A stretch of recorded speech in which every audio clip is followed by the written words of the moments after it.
બાંગ્લાદેશમાં સત્તાનો પલટો થયો છે. છેલ્લા વડાપ્રધાન શેખ હસીનાએ રાજીનામું આપ્યું અને ભારત દેશમાં આપણા દેશમાં તેમને આશરો આપવામાં આવ્યો છે. આ પહેલી વાર નથી થયું. અગાઉ તો શેખ હસીનાને 6 વર્ષ સુધી ભારત દેશમાં આશરો આપવામાં આવ્યો હતો. આ વાત 1975ની છે.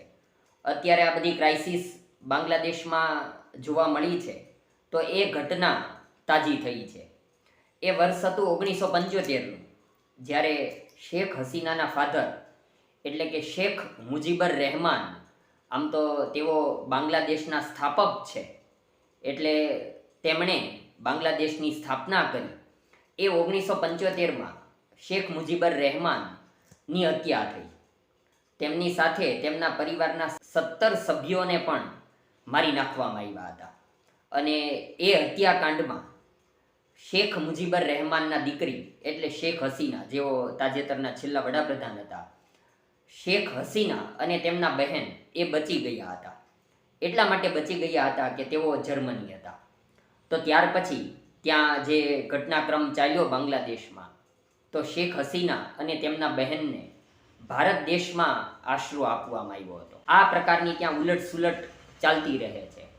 પછી તો 1975થી 1981 સુધી તે બંને બહેનોને ભારત દેશે આશરો આપ્યો.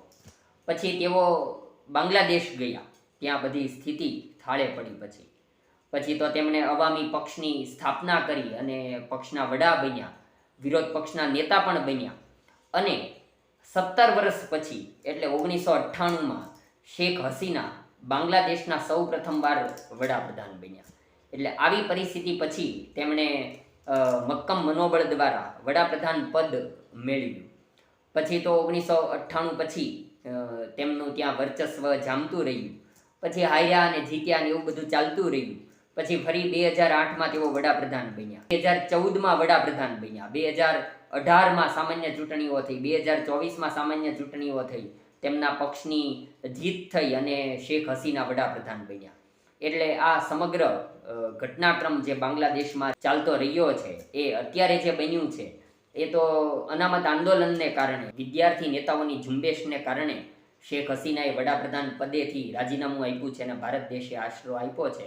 પણ વર્ષો અગાઉ પણ આવું બન્યું હતું અને આવું ત્યાં બનતું જ રહે છે.